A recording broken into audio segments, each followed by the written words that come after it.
Hey guys, Palsteron here, and today let's talk about Boneshatter of Complex Trauma. I played a Slayer recently that I was pretty damn happy with, and I want to talk about it in this video. I also want to talk about melee in general. I understand that a lot of people have already quit the league, they're not interested in the new build, so we'll also kind of lay out my thoughts about melee in case you're interested and you haven't played it for a while, kind of like me. But as I said in my latest video, I haven't really been enjoying Necropolis all that much, but I wanted to use it for something to kind of learn about something new, right? Instead of just playing the same blasters, playing the same auto bombers every league, I thought, or custom crit or whatever, I thought, why not try something newish? And I haven't played melee in quite a while, unless you count like Shockwave, Strength Stacker or whatever, but I mean actual melee. And I was thinking about Boneshatter because it looked pretty darn nice, and Boneshatter of Complex Trauma just came out, which is one of the most interesting and one of the strongest, in my opinion, new transfigured gems. This skill has a ridiculous amount of damage, and it does not force you into too much attack speed. It makes it a lot easier to kind of complement a two-handed playstyle right now. And since it's so easy with Necropolis to craft one of these crazy 1.1k physical damage staffs, I think the maximum is like 1090 PDPS or something, or even more. I think mine is 1070.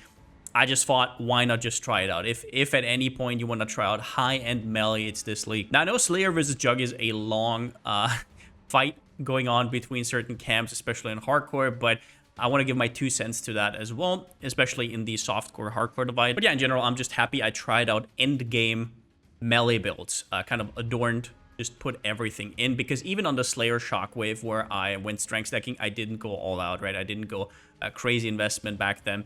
So I wanted to see where we're at with melee right now, and I have some thoughts on that. Sometimes though, testosterone-fueled melee builds are not what you actually need, which is why today's video is sponsored by Boot.dev. Boot.dev is a learning platform for aspiring backend developers. It has sort of a game-like, RPG-like structure, which helps combat one of the hardest things while learning, which is boredom. It's fun, easy to navigate, and you can learn at your own pace. Programmers also often have the ability to work remotely or from home, which gives you a little bit more gaming time. Also, according to Stack Overflow, in 2023 in the US, they have a median salary of $100,000. Before you sign up, you can read and watch most of the things in guest mode, and then once you decide to do it, you also get the game aspect and kind of the leaderboards and everything like that. They also have an AI helper if you ever get stuck. They have all the solutions on the website, and as well as that, a active Discord community. Click the link in the description and use my code Palsteron for 25% off. Discounts for both yearly and monthly. Thank you to Boot.dev for sponsoring the video, and now back to the guide.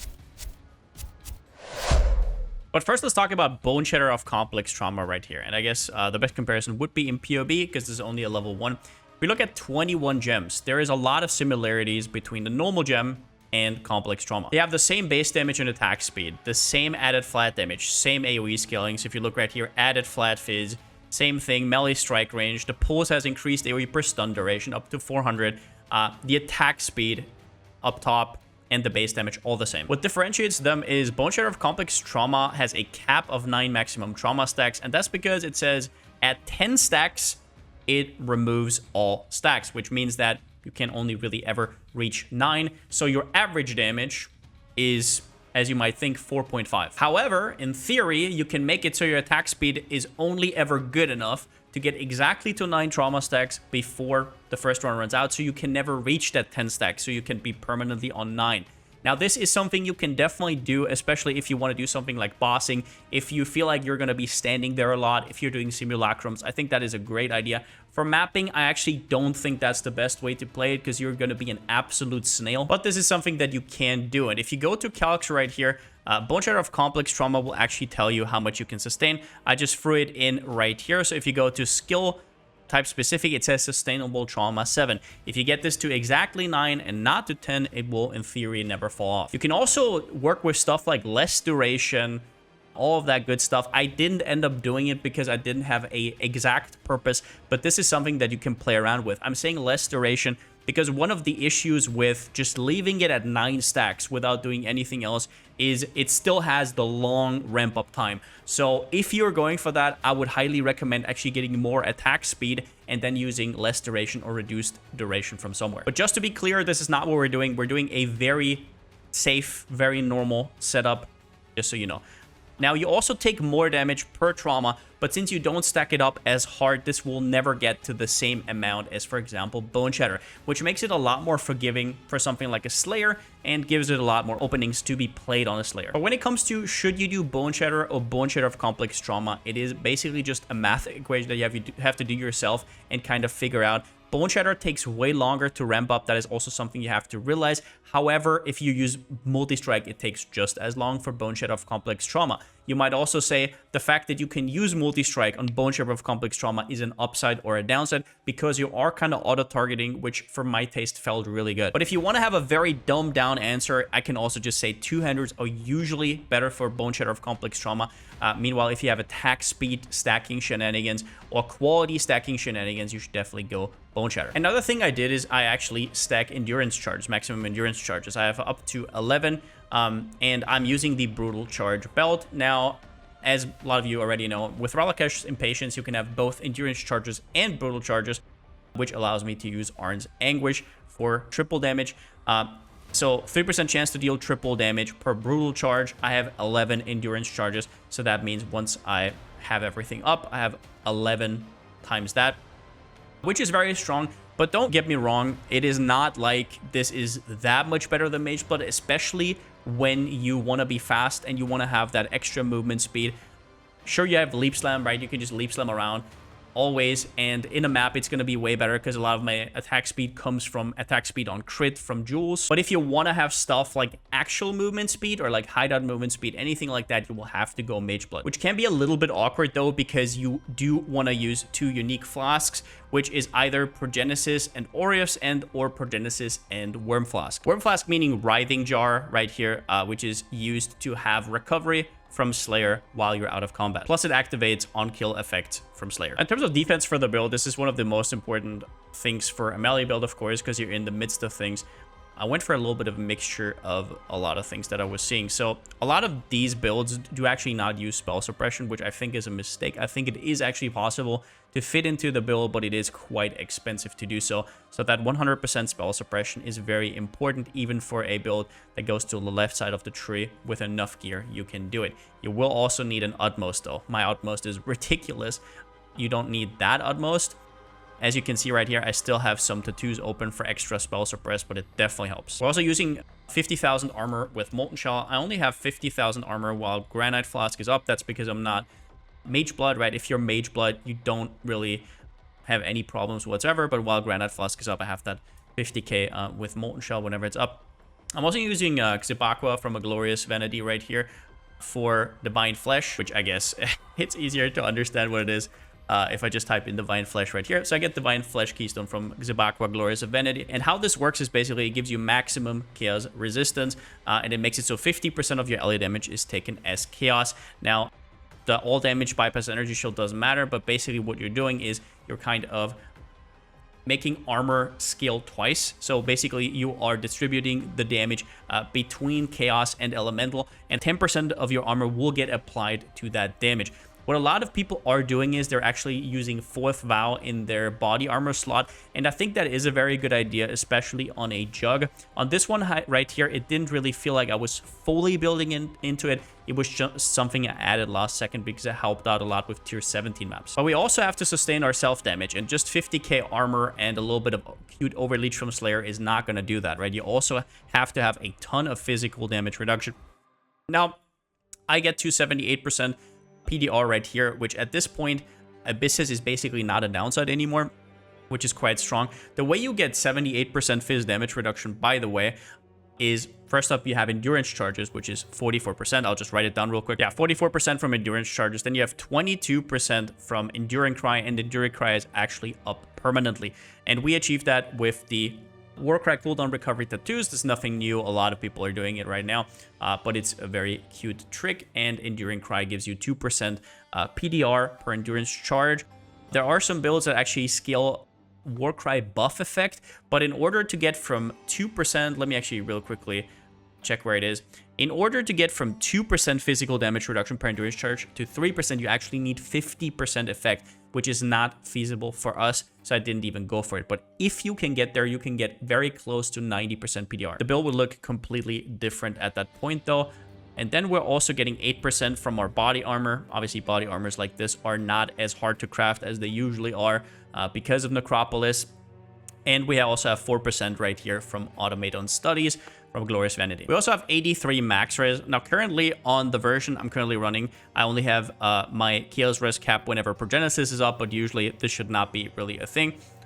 And the deal with this is we're basically just using utmost. I'm also missing 3 levels. So if I had that level, I would probably also go with the mastery right here. That gives you 1% max res. If all of your body armor is armor based, which it is, which is also quite nice, but max res scaling in general is not as important when you have Divine Flesh. Maximum Chaos Resistance is very strong though, and the strongest effect you can have is from your body armor right here, the 2% all maximum resistances, because it also counts for Chaos. Meanwhile, the max res you get from Utmost is only elemental resistances, so just keep that in mind. And then at the end, we also get some stuff from Slayer. So Slayer with Valpak basically solves our recovery, and you might say, well, what about out of combat? For that, we have Writhing Jar. This is something that Karn really just told me to use for sure, and I was quite surprised with how strong it was. I did not think it would be this consistent, and it helps out a ton. 100% use this, for example, if you're running a ton of tier 17s. Oh, and I obviously forgot about Fortify, which melee builds do get. I get it from Overlord, which is here. Since we're using a staff, I get Fortify for free, quote unquote. And then I also have the less or reduced damage taken while leeching from Brutal Fervor. So let's quickly talk about Juggernaut versus Slayer. The first thing is that Boneshatter of Complex Trauma does not deal as much self-damage to you as Boneshatter can at high attack speeds, which makes Jugg's damage prevention a little bit more relevant and extra armor scaling a little bit more relevant. However, it's still extremely competitive. And if you, for example, look on PoE Ninja, most people are Jugg. And the reason is that a lot of them are running tier 17s, which it makes sense. Now, this build is tanky enough to do tier 17s in my current state. However, what you can do on Jugg is ignore some stats that you usually can't, and you can do stuff like double or triple damage mods, meaning you have to chaos spam less. And you might be confused, why is Jugg so much tankier? Because if you look at Fizz max hit, Ellie max hit, and chaos max hit, you will see very similar numbers to the Slayer. But then when you hover over here, you see Unbreakable, effective hit pool like gets doubled, right? And that is even crazier because you obviously also have more armor on Jugg, so this number is gonna go up as well. Where is that coming from? Well, one of the way PoB actually calcs the amount of defenses you have is from something called hits before death right here. So as you can see right here, I have 21.33 hits before death. On a Jugg, this will look like 40 or something. And that basically kind of calculates how many hits you can take before you're dying. So in situations where you just get shotgunned like crazy, especially with us having low evasion, low block chance, that is a big deal, and it is something that has to be considered. In terms of getting one shot, they're both basically the same. Not exactly the same, but basically the same. But this matters a lot more because at this point of tankiness, you are just expected to not get one shot anymore. And especially when Molten Shell is not up, these extra hits before death will save your ass very often. That being said, Jugg also gets Unstoppable, which is just incredibly comfy to run in general. Now, what does Slayer get and why did it go Slayer? The first thing is it's round about 60 to 70% more damage in general. Your Ascendancy has inbuilt Headsman, which is incredible. This becomes a lot less efficient if you have Culling Strike on one of your totems. However, your totems are not always up. They're usually dying immediately, especially in tier 17 maps. Totems are currently not made for this, so the Cull is pure extra 25% more damage. It also gives you extra movement speed. You also get Bane of Legends, even more damage. The accuracy from impact is actually very important. The extra strike range, extra AoE, just makes it feel a lot better. So on softcore, in my opinion, unless you're only running tier 17s, if you do anything else but tier 17s and just do them occasionally, I would personally go Slayer. You also get Overleech, you get Brutal Fervor, so a little bit more reduced damage there. However, I don't want to make this sound like it's like a done deal. I think Juggernaut is really strong. I guess another thing that I have to mention here is that Slayer gets to use Feed the Fury and have it perma up. There are ways you can do that with Jugg as well, but they're not as consistent. You're always overleeching, so Feed the Fury is always up, which is actually a big deal in a 4 cluster jewel setup with Adorned, because you get 4 times Feed the Fury, and this is one of the craziest notables that you can have 15% attack speed, 30% increased damage. It is completely ridiculous. So having access to that also gives Slayer a little bit of an upside. When it comes to items, you really want an eventuality rod. Now, this is just a incredible two-hander right here, especially if you're stacking endurance charges. Even if I wasn't using the belt, most likely just for the endurance chart itself, I would still be running eventuality rod. You also always have that power charge up because we have Ralakesh. And other than that, you would just want crit chance, crit multi, attack speed. I know this looks OP. I literally bought this one for 50 divines. There is like 100 up because these are just very easy to make with Necropolis. And one of the reasons why I think melee is actually very strong this league compared to when this is not going to be available anymore. It might be a little bit tricky, but yeah. Then our ring is +1 maximum endurance charges. I was very surprised to see how low these prices are. I actually bought this one, I think 2 weeks ago for like 30 divines or something. Obviously, the maximum endurance charge is the most important implicit. Then you just craft it for whatever you need. If you can squeeze in crit multi, that's great. And then just mirror it.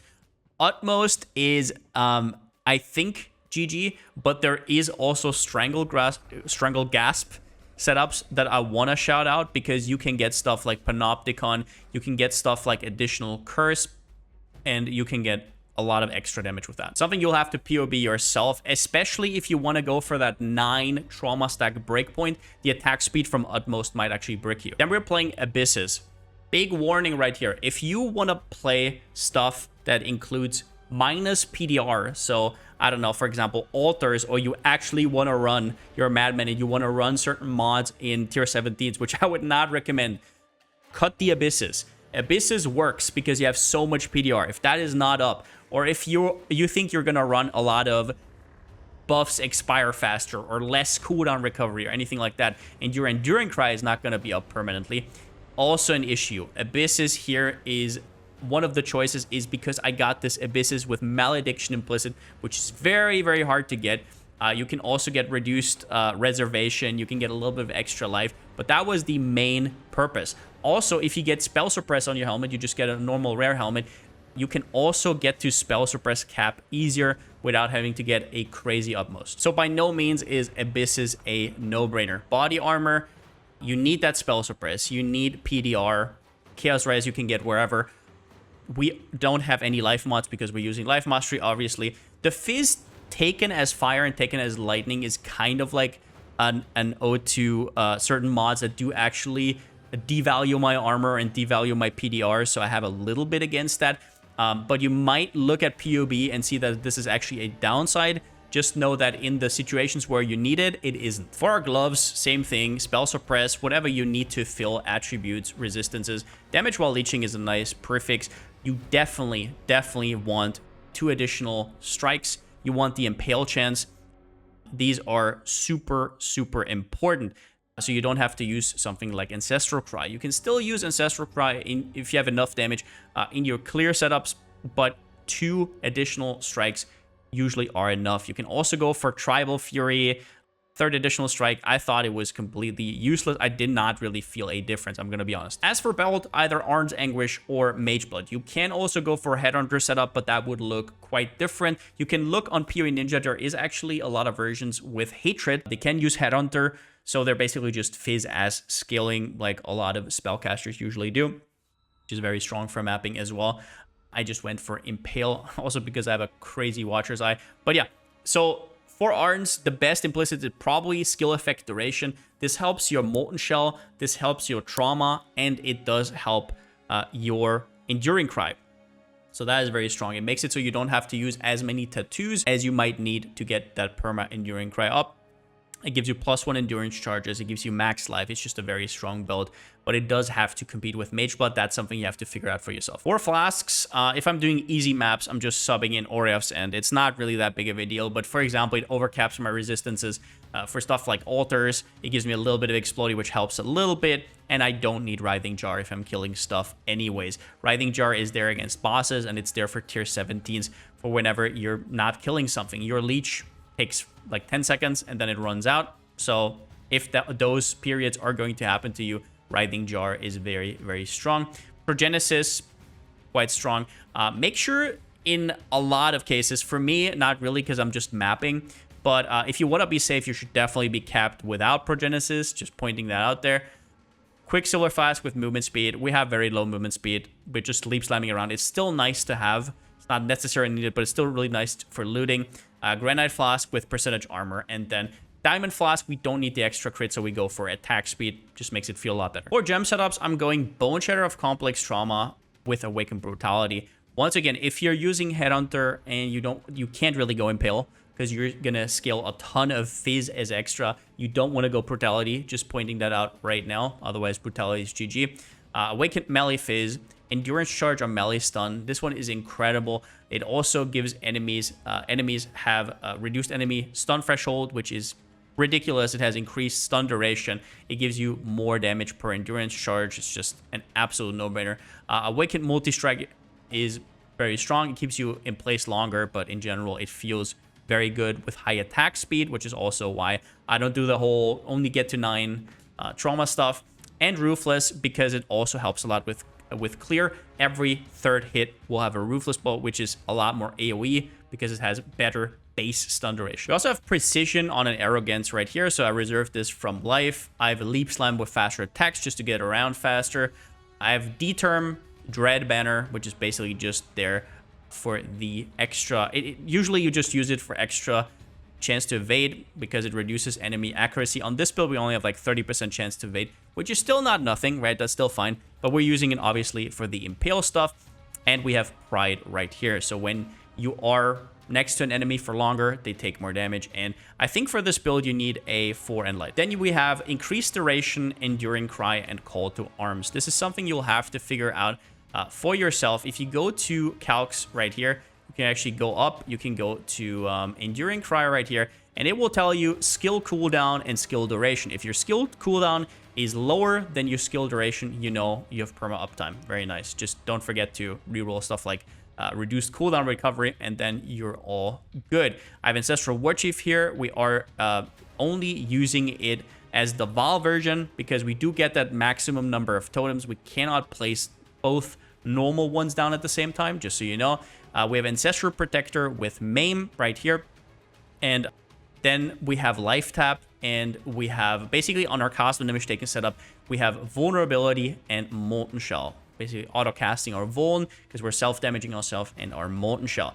Do note that this is completely dependent on what you're doing, and you might want a more extensive totem setup. But in general, I gotta tell you, I absolutely hate playing with totems, and especially in tier 17s. We're gonna talk about it later. In tier 17s, I mean, they are just going to get one shot immediately. As for jewels, we have a Glorious Vanity right here. So what I'm using right now is I actually get some spell suppress from these nodes right here, but I could also just, if I get some extra dexterity somewhere else, I could also just tattoo them on here. The important part is the automate on studies right here. Try to get 4 PDR. It is incredible. You can also get more and then anoint other things if you're running, for example, Strangle Grasp. If you get like 3 nodes in this circumference with PDR, let's say here or here, you could actually anoint them, and then you would get even more PDR, maybe close to 90%, which would be the dream, obviously. Other than that, we have obviously our 4 large cluster jewels. We have a Watcher's Eye. Very just mandatory is the impales you inflict last 2 additional times, and then other stuff is also very strong. The chance to impale is very important. If you don't have this chance to impale from your Watcher's Eye, you'll probably be good to take Forceful Skewering. We're obviously using an Adorned. Since I haven't been playing much this league and I'm actually semi-broke, obviously it doesn't look like that because I have bought a lot of my stuff very early, but I have a 135 Adorned. If you really want to unlock the most potential, you want to get to 143 for the breakpoint, so you can get 7% max life, the extra 1% max life from each of them.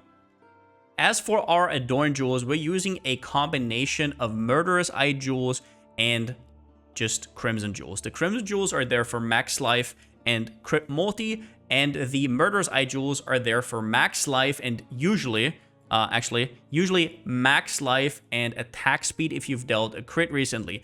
This is very important. On Murderous Eye jewels, the attack speed in the suffix is a lot stronger, whereas on the Crimson jewels, it only goes to 5%, and on those Crimson jewels, you want to get all your crit multi from, not the other way around. If you want to know how to craft Adorned Jewels, I'll leave one of my older videos down in the description.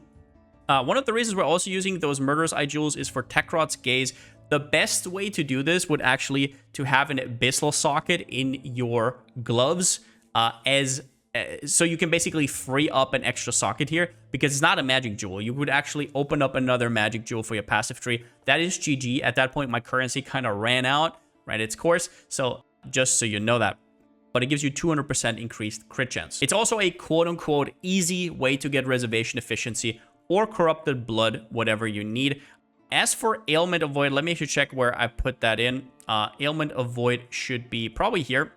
Yeah, so we're actually using Storm Shroud, and that is because one of my Adorned Jewels has chance to avoid being shocked. However, if you don't have that, if you don't randomly get that corruption, you can just use the other jewel. It's called Ancestral Vision. So as you can see right here, it gives you 50% of your spell suppression chance, which is 100, as Elemental Ailment of Void, and that together with these nodes right here, and then also the body armor mod with Avoid Elemental Ailment will make you ailment immune. As for the passive tree, what can I say? It's your typical Adorn setup. Now, if you want to know what I think about Adorn, might be an upcoming video, who knows, but Adorn is just a shit show right now. It's like, it is the best endgame item in the game currently. Every build in endgame should play around it, unless there's some very particular builds that shouldn't, but once you have the currency to go for it, you should be crafting certain jewels. Not only is it incredibly strong just in terms of raw power because of all the implicits and all the...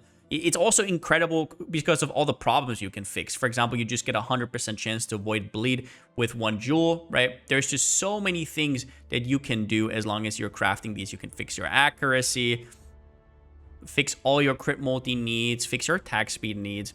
It's ridiculous, and that is why these trees look the way they do.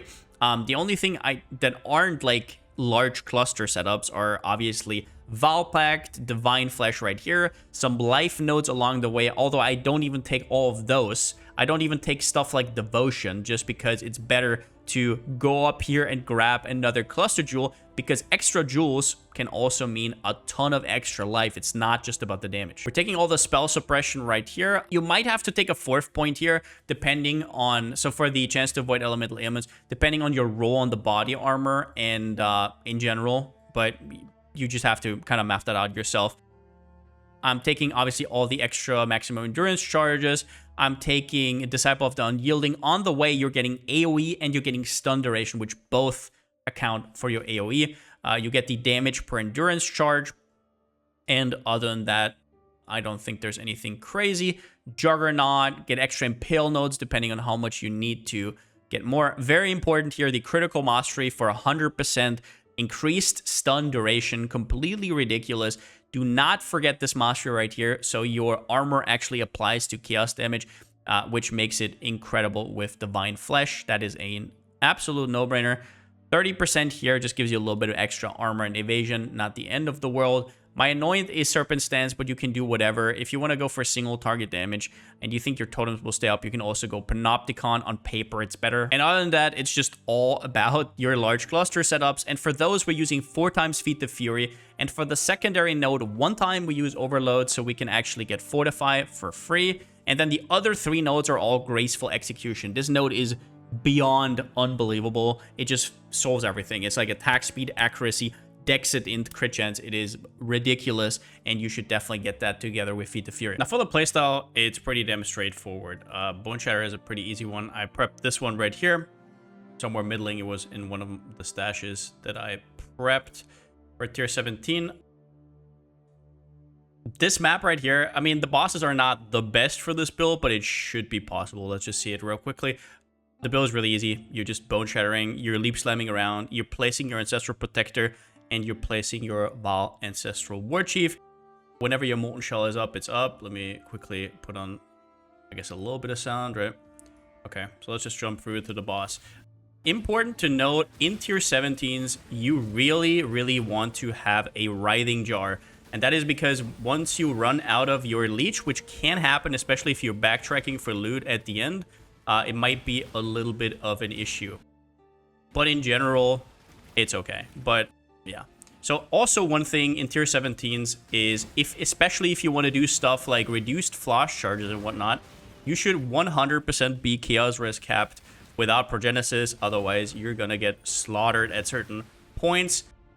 In general, obviously, the defenses are pretty stable. This depends on your investment, but you shouldn't be dying to anything unless you are doing some crazy rippy stuff. Let's actually just go in. Probably Chevron first. So let's go here, do this. Boom, put everything up. You die basically immediately. Second one doesn't really matter all that much. Yep, he's dead. All right, put both totems down. And we actually almost got one shot there. I don't know exactly what happened, but I think I didn't have something up. Either way, pretty easy. Damage is good. If you want to compare this to Jugg, once again, Jugg is basically going to be the same, but way tankier and less damage. So just choose yourself. So what do I think about melee after playing it? Well, we have to specify it a little bit here because obviously I was playing the high-end version. I'm just going to turn this off real quickly because it's making me mad. These work rotations. So I think that tier 17s, I already talked about this in my Necropolis video to no end, but really exposed some of the bigger problems with some archetypes, especially melee. Melee relies a lot on certain things. Now, it relies on totems, which we all know at this point. And sure, you're going to say you could just take the totem mastery, take Panopticon, and for some reason, you just have to click 2 different totems every 3 seconds, as if that is not an absolute chore and takes away even more from your damage uptime. But no, totems are not made for tier 17s. They are not made for any hard content right now. They just completely die immediately. Not that I would want them to be a playstyle, but this is a problem I have in general with totem builds right now. And it comes out with melee builds just as much as with stuff like ballista builds, for example. On top of that, all of these map mods just hit so much harder. For example, the A-bomb I just did right now, I had to reroll like 20, 30 times just to get there, and that is because you just are so restricted.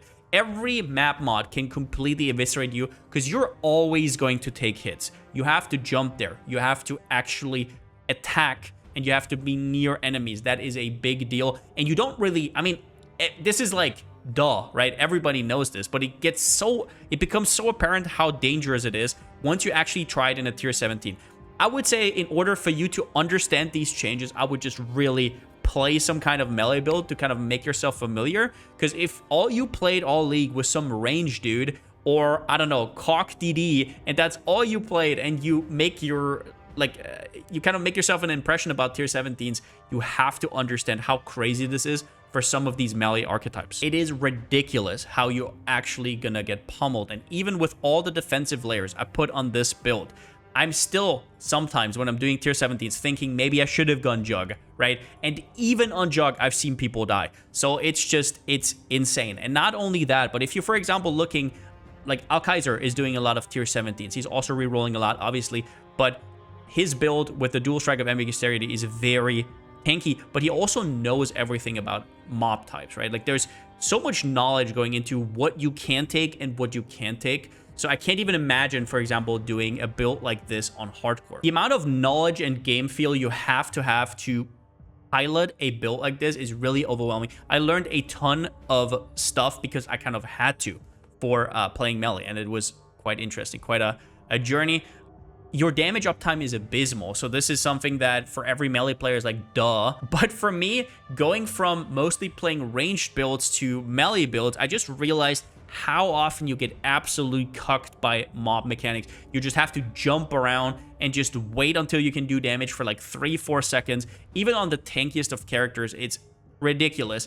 And that kind of brings up a problem with melee in general, where if you don't have enough currency to put into it, you have to sacrifice so much damage for defenses that your damage will just be absolutely destroyed. And no, Fortify is not enough to make up for that. And I know you can stack Fortify and stuff, but for example, on melee builds that want to be on the left side, even if they can kind of branch out to the right side, you need spell suppression everywhere. So even the new gloves, I'll put it on the screen right now, the gloves that let you Fortify stack, I tried them. And even then, you still have problems against dots and whatnot. It is quite rough to get your build to a point, and I would not want to build this on a lower budget. I can tell you that right now. And yes, if you're Karn and Alk and you know a ton about the game and you know exactly what you're doing, then I think it will be fine. I think if you want to do this as a challenge, it will be fine. But just in general, I feel like melee is in a little bit of a weird place right now. I did also feel what Karn was talking about, the gem space. I definitely did have to cut a lot of stuff, and melee does require basically all your gem sockets. I wasn't even able to get that extra abyss socket on my gloves. But yeah, in general, while I think melee was a fun experiment, I think if they want to transition this to tier 17s and harder content, there is still a lot to be done about it. The first thing would obviously be completely decouple it from totems or make it a lot more approachable. But yeah, I definitely did enjoy stuff like the perma enduring cry uptime and whatnot. The build felt good, right? You have good AoE with Boneshatter, but then again, Boneshatter is an outlier, so is Dual Strike of Ambidexterity. There's a ton of melee skills that are just completely unplayable. So yeah, everybody already agrees that melee needs a little bit more, but after playing it, it just has become that much more apparent to me why, and kind of understanding where all that new difficulty is coming from. But yeah, that's about it for the guide. I hope you guys enjoyed it. Maybe you learned a thing or two with this journey playing melee. It was quite fun for a little bit going back into the game, but in general, Necropolis has me want to log out again. And whenever I even think about reinstalling D4, you know it's bad. I did learn a lot about the game, though, playing melee, and I would definitely recommend it to other people to kind of understand, especially where some of the hardcore players are coming from when they're moaning about the current state of melee. But yeah, with that being said, since I still don't have a slogan, see you next time.